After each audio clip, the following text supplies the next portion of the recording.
Welcome to the Auburn Medical Group YouTube live stream, the entertaining medical live stream where viewers can ask real-time questions of real medical doctors. And here are our hosts, Dr. Mark Vaughn and Dr. Gwen Vaughn.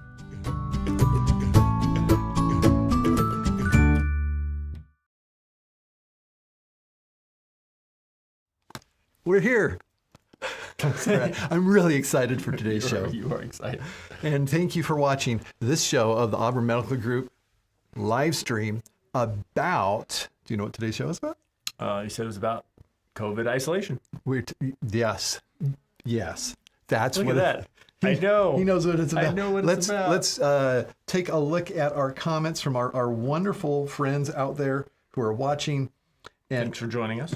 And haven't, at least I'm not picking up any of the comments yet. So, but that's okay because the show just started. We know you're out there. And we were on time. So that might make a difference. We are talking about a change in the recommendations for when a person gets COVID. Mm-hmm. The CDC has not officially announced a change. I just want to put that out there. If you look on any official CDC site, you will not find what we're talking about yet, at least as of the couple hours before the show. So what happened was the states of Oregon and California, and maybe others, but those are two I'm aware of, where we reside, changed what their recommendations were for how you behave when you... It's kind of interesting because California has always been pretty restrictive, as far as COVID goes. Yeah, but compared to other states. And the one area where they broke, along with Oregon, kind of early with more, I would say, more lenient recommendations on COVID isolation. Oh, hey. That's okay. All right. Just ignore the guy behind the curtain. I was just looking to see if the comments were over there. Oh, we do have some coming in. So. Oh, we do? They okay. should come in. They should. Well, maybe not. Coming in here. I've got them online. I can read them. They should be coming in. So what we're working on is getting your comments and questions. Chat disconnected. Change that to all. Change that to all or live. Chat. There we go. Oh, look, they're showing up now. So we have things like weird. Bianca saying... suspected broken wrist. Oh, I'm sorry to hear that. Oh, I'm sorry, Bianca. And I just want to say, it warms my heart to see Bianca and Lindsay being Facebook friends. Oh, yeah. I noticed that. I didn't know that, but that's great. What's your connection? Us. And of course she wants to go. Yeah. So no, she said she was at the A&E, which I'm thinking is the ER in acute and emergent. Oh, maybe. What does A&E stand for? Because that's not a America thing. ED or we have urgent care and we have ER, but you're somewhere with a broken wrist. I'm guessing it's like an ER. And Angie Higginbotham is here, and Lyn L. CDC has, like most of the world, capitulated with regard to public outcry over wearing masks. Sad to say. Lyn, you make an interesting observation there. So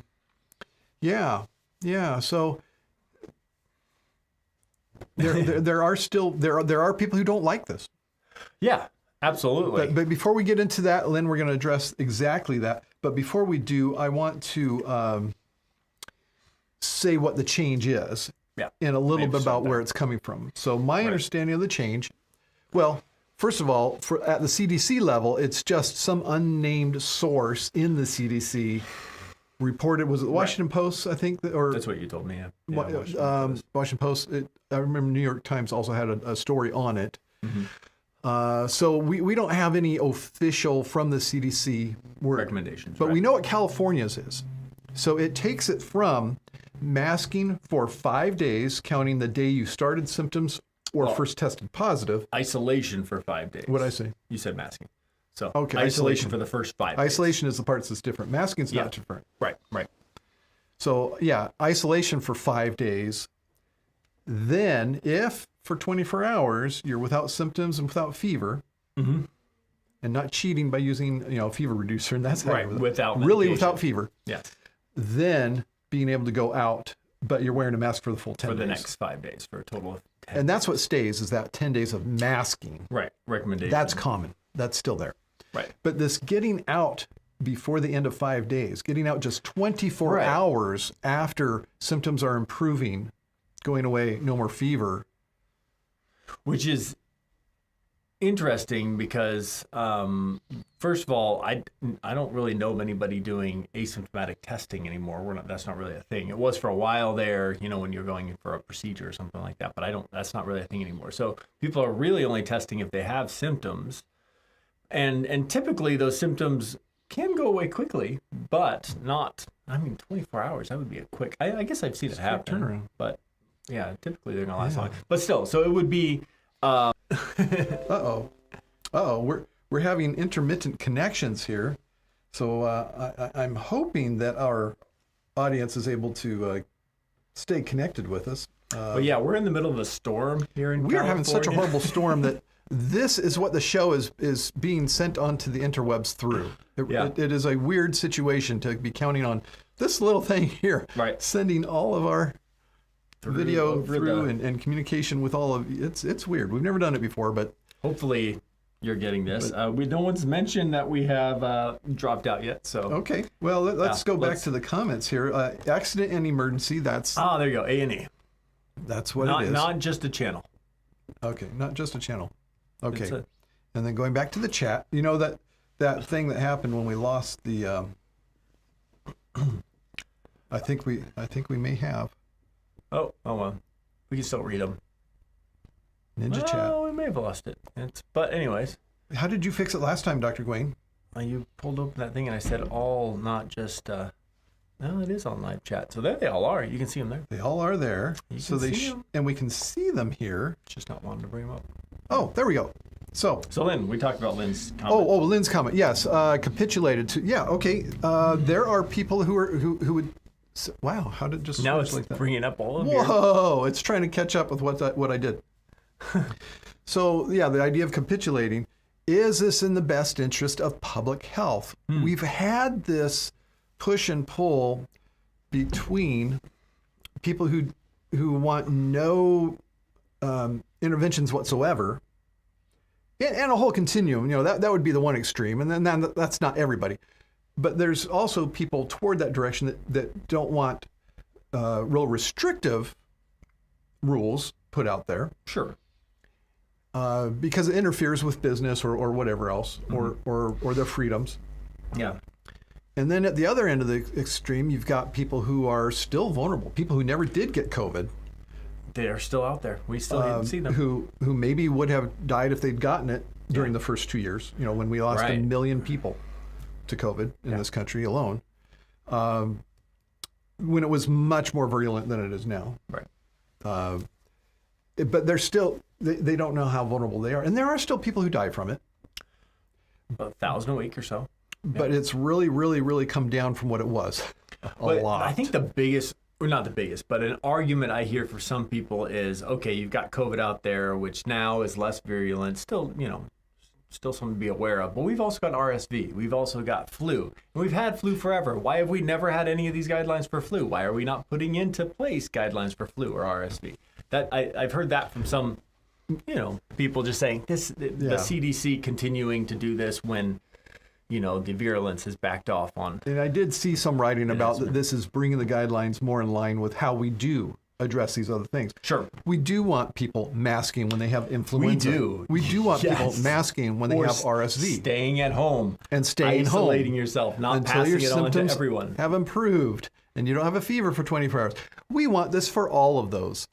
Yes. But yeah, it is a bit of, okay, we're past this thing that's killing 1 million peoples. 1 million people. And I understand the very vulnerable out there going, hey, wait a minute. There's going to be people out there who are still contagious with dropping this down. You're right. Yeah. That is. So I don't know if you have, but I've seen a lot more masks, just commonplace during the cough, cold, flu season. You go into, I went into Kinko's the other day. Wait, it's not Kinko's now. FedEx, whatever. And the lady was wearing a mask. You go into some places and the tellers are wearing a mask, just out of safety. And if you're one of those people who are more vulnerable, it's not a bad idea. Go for it. It's telling me that we aren't getting enough data for it to be a smooth stream. I apologize if it's not smooth.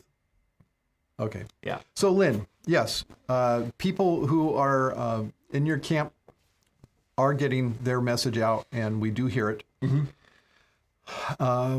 And one argument that I came across was, so if nobody was using their seatbelts, would we just give up and say, okay, we're not requiring seatbelts anymore? Probably. If everybody... Or motorcycle helmets, or... Good question. I mean, those are things that there's actual consequences for, like tickets and traffic violations, things like that. Right now, there is no... I mean, if you don't follow the guidelines, who's to know that you tested positive 2 days ago if your symptoms are minimal? Who's to know? Yeah. There's really no true quote unquote consequence for that. So the point, you're going to the point she brings up, that's right. The point she brings up is there is this push and pull. There are people pulling on both sides, and my heart goes out to those people who are truly vulnerable respiratory wise or with real immune compromise, and their ability to go out in public is severely limited by this. And then I understand other people on the other side going, well, I don't want, this person with an immune problem to dictate that I have to wear a mask when I go to Target. Right. Yeah. Or how long I need to stay home for my business. There are two sides to it. Right. And that is the fine line that the CDC and every public health official needs to walk. And if you're doing a good job, someone's going to be mad at you. I will say, I do kind of lean toward one side when it comes to this, and it is toward the vulnerable. And I think that's kind of our job as physicians. To look out for them. To be a bit of an advocate or ombudsman or person on the side of the vulnerable. Which is why we're still saying, wear that mask for those 10 days. Yeah. Or unless you test 48 hours apart. Except for that. Or for flu, wear your mask. RSV. Until you're if you don't know what it is, if all three tests came up negative, and you've got still symptoms, got some sort of bug in you. There's something that you're spreading out to the rest of us, and we don't want it. Yeah. Keep it to yourself. That's what a mask does. To yourself. Yeah. So. Okay, Bianca, here we go. Hey. Yes. You're going backwards. I'm going backwards. Sorry. Okay, she tells us it's an accident, or and then somebody else, did they require a negative test at the end? So if you do the whole 10 days, no. This is if you want to break that protocol early, you need to have a negative test, 2 negative tests separated by 48 hours. Again, there's going to be people, there will be some, small percentage, but there will be some who will still be contagious at 10 days. That's true. And it's just something that's accepted with this guideline, is a certain amount of risk is accepted. Actually, you may know this guy. There's a gentleman in our practice who is on chemotherapy drugs for a cancer and has tested positive for, it's probably been 2 months now. He's had COVID for 2 months, and we can't give him Paxlovid, can't treat him because of interactions. Yeah. This gentleman. Yeah. So he just wears masks. Wears a mask everywhere he goes. It's kind of a difficult situation, but he's immunocompromised anyway, so we don't want him getting anything else. It's probably a good idea for him to wear a mask, but he has had COVID for 2 months. I'm glad he's wearing the mask. And is testing positive still. So the recommendations would be that he not go out. Yeah. That he stay isolated. And then Lyn says, I have primary immune deficiency, so mask wearing is important. Oh, absolutely. You're the person we're talking about when we talk about people with immune deficiency. In people wearing masks. Absolutely, Was this Paula? What happens when living in a homeless shelter that says don't come in if you test positive? Oh, wow. Boy, that's a difficult situation. Yikes. I don't know the answer to that. That is a tough situation. They're trying to protect the other people there. That would be the reason for that policy. It's a loss of that. But at the same time, where do you go? I know that is, wow. Boy, that's difficult because there's nowhere else to go. Lindsay saying America is the only country that has behaved in this selfish way, and it's not the only one, but it is one. We're not that spectacular. True, Lindsay, it is one. Hilda asking, proper mask, most are not that effective. She brings up a good point. Holding something in with respiratory droplets, because the respiratory droplets are going to be in. Yeah. Some are going to escape out the sides. It is not a perfect solution. No. And truly an N95 would be the best way to do that. I will say, if I'm on a subway or a transit car or airplane with somebody who's coughing, I do feel a degree better with any mask. Any coverage. Over. Yeah, because usually you're in front of knowing that the person. limitations of them. The escape is going to be on the sides, right, typically with those. So, if you're having a conversation, you can. It is better than nothing. Yes, it is enough that it's worth doing. Sure. Yeah. So it seems. Yeah. But they are not perfect. I guess I should just review again. I know a lot of this stuff is still going around that, the virus is only this big and the pore size of a mask is this big. The viruses aren't loose in the air. They're attached to respiratory droplets, and the droplets, for the most part, are larger than the pores of the mask. So really the leakage problem is not an issue of size of pores of mask and size of virons.